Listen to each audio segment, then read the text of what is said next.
வணக்கம் நண்பர்களே, முக்கிய செய்திகளை இந்த பதிவில் பார்க்க போகிறோம்.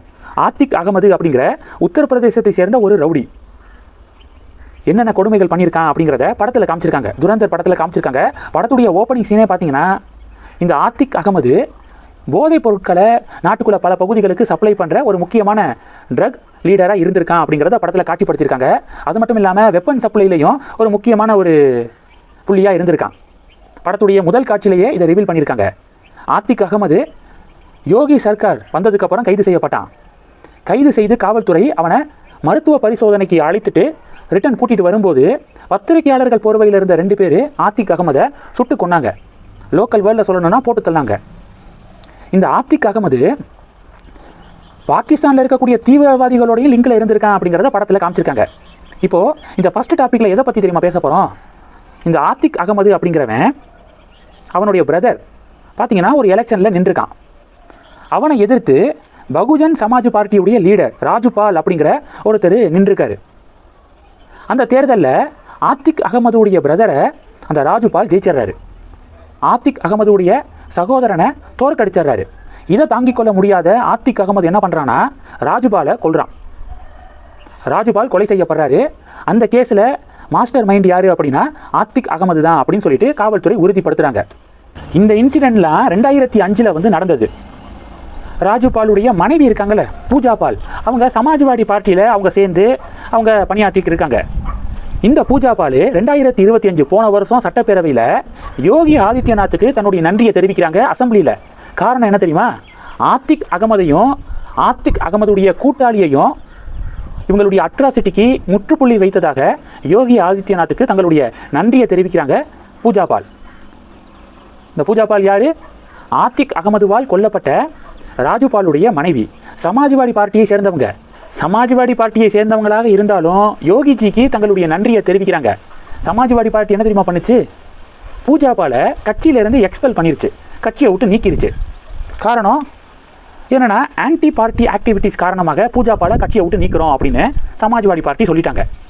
அடப்பாவிகளா! ஆத்திக் அகமது கொல்லப்பட்டது ஆத்திக் அகமதுடைய கேங்குக்கே ஆப்பு வச்சதுக்காக யோகிஜிக்கு நன்றி தெரிவிக்கிறாங்க. ஏன்னா கணவனை ஆத்திக் அகமதுவால் இழந்தவங்க அந்த பூஜா பால். அதுக்கு நன்றி தெரிவித்ததுக்காக அவங்களை கட்சியை விட்டேவா நீக்கிறது? இதில் இருந்தே சமாஜ்வாடி பார்ட்டி அந்த ஆத்திக் அகமதுக்கு எந்த அளவுக்கு சப்போர்ட் பண்ணியிருப்பாங்கன்னு பாருங்கள். கடந்த காலத்தில் ஆத்திக் அகமதுக்கு எதிராக எந்த ஒரு ஆக்ஷனும் எடுக்கலை, ஃப்ரீ ஹேண்டு கொடுத்துட்டாங்க சமாஜ்வாடி பார்ட்டி. அதனால தான் அந்த ஆத்திக் அகமதுடைய அட்டூழியம் கைமீறி போணுச்சு. இந்த படத்தில் துரந்தர் படத்தில் ஒரு டயலாகே வரும். பிரைம் மினிஸ்டர் மோடி டிமானிட்டைசேஷனை கொண்டு வந்ததுக்கப்புறம் இனி யூபி நமக்கு கிடையாது அப்படின்னு ஆத்திக் அகமது சொல்கிற மாதிரியான ஒரு டயலாகே படத்தில் இருக்குது. மோடி யோகி 2 பேரும் இந்நேரம் இல்லை அப்படின்னா உத்தரப்பிரதேசத்துடைய நிலைமையே ரொம்ப பரிதாபமாக போயிருக்கும். மறுபடியும் இந்த சமாஜ்வாடி பார்ட்டி ஆட்சி நடக்கும்போது எவ்வளவு மாஃபியா கும்பல்களுடைய அட்டூழியம், பொதுமக்கள் எவ்வளவு கஷ்டப்பட்டாங்க. தொடர்ந்து 2வது முறையாக யோகிஜியை பொதுமக்கள் அங்கே தேர்ந்தெடுப்பதற்கான காரணம் இதுதான். மாஃபியா கும்பலுடைய இந்த அட்டூழியத்தை யோகிஜி துவம்சம் பண்ணார். அடுத்த தேர்தலையும் யோகி தான் முதல்வர் ஆவார், குறித்து வச்சுக்கோங்க. இது ஒன்று. 2வது என்ன பார்க்க போகிறோன்னா, புதுச்சேரியில் இன்றைக்கி வேட்புமனு தாக்கல் செய்வதற்கான கால அவகாசம் இன்னையோட முடியுது. ஆனால் திமுக காங்கிரஸ் கூட்டணி இப்போ வரைக்கும் அடிச்சுக்கிட்டு இருக்காங்க புதுச்சேரியில். இவ்வளவு நாளாக யார் கூட்டணிக்கு தலைமை அப்படின்னு சொல்லிட்டு அடிச்சுக்கிட்டு இருந்தாங்க. இப்போ பார்த்தீங்கன்னா யார் யாருக்கு எவ்வளவு தொகுதி, எந்தெந்த தொகுதி அப்படிங்கிறதுல அடிச்சுக்க ஆரம்பிச்சிருக்காங்க. இன்றைக்கி தான் லாஸ்ட் டே நாமினேஷனை ஃபைல் பண்ணுறதுக்கு. இப்போ வரைக்கும் அடிச்சுக்கிறது அப்படின்னு சொல்லிட்டு அந்த கட்சியுடைய தொண்டர்கள் முகம் சுளிக்கிறாங்க. இன்றைக்கி காலையில் புதுச்சேரியுடைய காங்கிரஸ் தலைவர் வைத்திலிங்கமுடைய வீட்டை நாராயணசாமியுடைய ஆதரவாளர்கள் முற்றுகையிட்டிருக்காங்க. எங்கள் தலைவருடைய வீட்டையா முற்றுகையிடுறீங்க இப்போ பாருங்க அப்படின்னு வைத்திலிங்கத்துடைய ஆதரவாளர்கள் நாராயணசாமியுடைய வீட்டை முற்றுகையிட்டிருக்காங்க. இவருடைய வீட்டை முற்றுகையிடுறது, இவருடைய ஆதரவாளர்கள் அவருடைய வீட்டை முற்றுகையிடுறது. புதுச்சேரி பாலிடிக்ஸ் ரொம்ப தமாசா போய்க்கு இருக்கு இண்டி கூட்டணியை பொறுத்த வரைக்கும். இது 2. கடைசி டாபிக் என்ன பார்க்க போகிறோன்னா, அண்ணாமலை அவர்கள் கோவை மாவட்ட பாஜக நிர்வாகிகளோடு தொடர்ந்து ஆலோசனை நடத்திக்கிருக்காரு. நேற்றும் ஆலோசனை நடந்திருக்கு.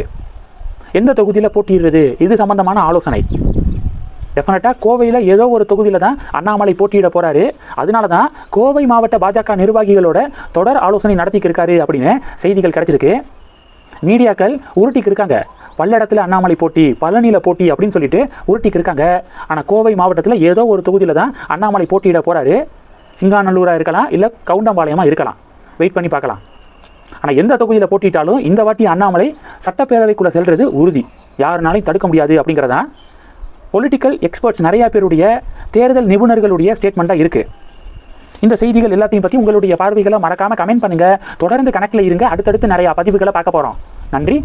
ஜெய்ஹிந்த்.